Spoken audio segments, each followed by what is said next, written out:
Welcome back to my channel. আমার নতুন একটি ভ্লগে তোমাদের সবাইকে স্বাগত জানাই। আমি ভালো আছি, আর রিদ্ধিশের শরীরটাও এখন আগের থেকে অনেকটাই ভালো আছে, সুস্থ আছে। যাই হোক, তোমরা কেমন আছো? আশা করি তোমরা সবাই ভালো আছো, আর সবার সুস্থতা কামনা করে আজকের ভিডিওটা শুরু করছি। তো আজকের ভিডিওটা কি হয় না হয় পুরোটা কন্টিনিউ করতে থাকো, স্কিপ করো না। আশা করি আজকের এই ভিডিওটা তোমাদের খুব ভালো লাগবে। এই দিকে দেখো, পেঁপে গাছে না একটা পেঁপে পেকে রয়েছে, আর পাখির চোখে যদি পড়ে তাহলে তো ওটা থাকবেই না, একদম পুরোটাই খেয়ে নেবে এমন অবস্থা। যাই হোক, কখন পারি দেখা যাক। আর সকালের পরিবেশটা দেখো, আমি তো বাবার বাড়িতে এসেছি, আর আসার দিন তো তোমাদের সঙ্গে ভিডিও শেয়ার করতে পারিনি, তো তার পরের দিনগুলোতে তোমাদের সঙ্গে সবই শেয়ার করেছি। তো বাবার বাড়িতে আসা পুজো উপলক্ষে কালী পুজো হচ্ছে, আর এখন যে তোমাদের সঙ্গে ভয়েসে কথা বলছি না, এখন এখানে যাত্রাপালা হচ্ছে। তো তারই ভয়েস যদি চলে আসে তাহলে তো কপিরাইট পড়ে যাবে, তাও রিস্ক নিয়ে তোমাদের সঙ্গে ভিডিও শেয়ার করছি, যেহেতু পরপর ভ্লগ আসবে সেই কারণে। তো দেখো, তো আনাজপাতিগুলো আগে কেটে নিচ্ছি, আর মা ওদিকে রান্না বসাবে, তো আমি সবজিপাতিগুলো একটু কেটে দিলে মায়ের একটু হেল্প হয়। আর এদিকে ঋদ্ধিষকেও দেখো, ও ঢাকাটা নাড়ছে, উল্টাচ্ছে, এরকম করছে, পা দিয়ে ছুঁড়ছে, মোবাইলটাকে একবার ধরছে, এই সবই করছে। আর আমি এই দিকে তাড়াতাড়ি করে আনাজপত্রগুলো কেটে নিচ্ছি। আর এটা কী শাক দেখে বুঝতে পারছো তো, লাউ শাক। তো বাবার বাড়ির যে দোকান ঘর হচ্ছে তার ওপরে অনেকগুলোই লাউ শাক হয়েছে, তো সেইখান থেকে আনা হয়েছে। এই যে দেখো, তো আমাকে তো পুরো সবজিটা কাটতে দিল না।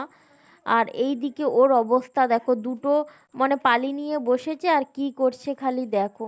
যাই হোক, ও দুষ্টুমি করতে থাক, আমি আর কি করব। মা তো ওদিকে রান্না করছে, আর বাবাও এখন দোকান বাড়িতে রয়েছে, ওদিকে কাজকর্ম হচ্ছে।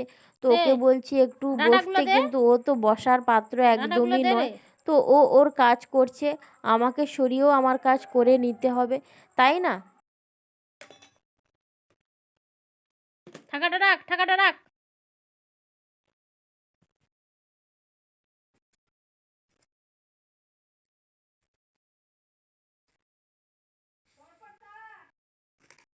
দুপুরে তো মাছ ছিল, তারপরে লাউ শাক হয়েছিল, পটল ভাজা হয়েছিল, আরও কি একটা তরকারি হয়েছিল, মোটামুটি 4টে পদ হয়েছিল। তো দুপুরে খাওয়া দাওয়ার পরে ঋদ্ধিষকেও খাইয়ে দিয়ে ও ঘুমিয়ে গিয়েছিল। তো এখন দেখো বিকেল হয়ে গেছে, আর এখন বিকেল সন্ধ্যা কোনটা আগে হচ্ছে পরে হচ্ছে বোঝা দায়। ঘুম থেকে উঠলে 3:30 3টেই তো একেবারে বিকেল হয়ে যায়, আর 5টা না বাজতে বাজতে সন্ধ্যা হয়ে যায়, যেহেতু শীতকাল আসছে।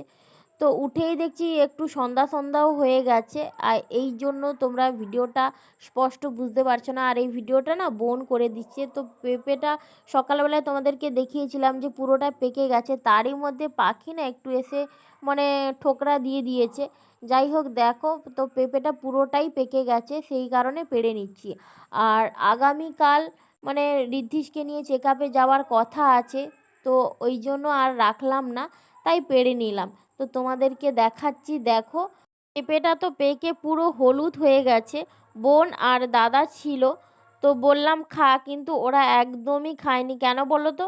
কারণ আমরা তো গ্রামে গঞ্জে থাকি, আমাদের এরকম পেঁপে গাছ অনেকগুলোই থাকে, তো আজ এটা কাল সেটা এরকম পাকতেই থাকে। তো সেই কারণে আর বললো যে না, খাবো না, ওগুলো তো আমরা খাবো না। তো কেটে দাদুকে দিলাম, ঋদ্ধিষকে একটু দিলাম, মা একটু খেলো, সবাই মিলে খেলো।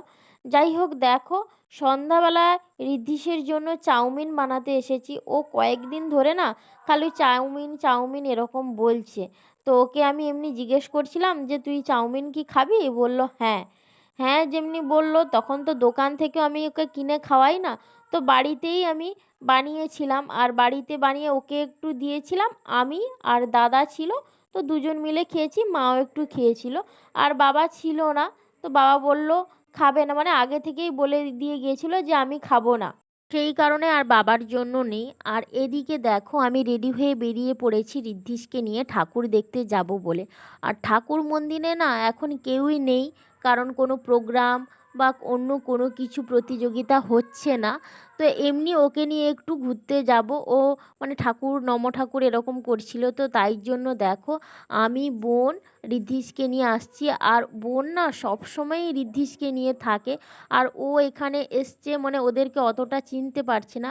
মানে শম্পা যে রয়েছে আমার ক্লাসমেট, আমার বন্ধু, আমার বোন সব, তো ওরই বোন, ও ছোট বোন, তো ওই আমাকে মাঝে মধ্যে ভিডিও বানিয়ে দেয় মানে বাবার বাড়িতে এলে।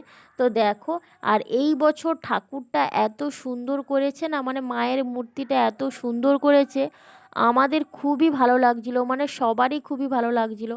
প্রত্যেকবারই মানে ঠাকুর প্রতিমা যে করে, কাপড় পরানো হয় না মাকে, তো এই বছর কাপড় পরিয়ে এত সুন্দর করে, সাথে রামকৃষ্ণ রয়েছে, মানে খুব সুন্দর লাগছিল।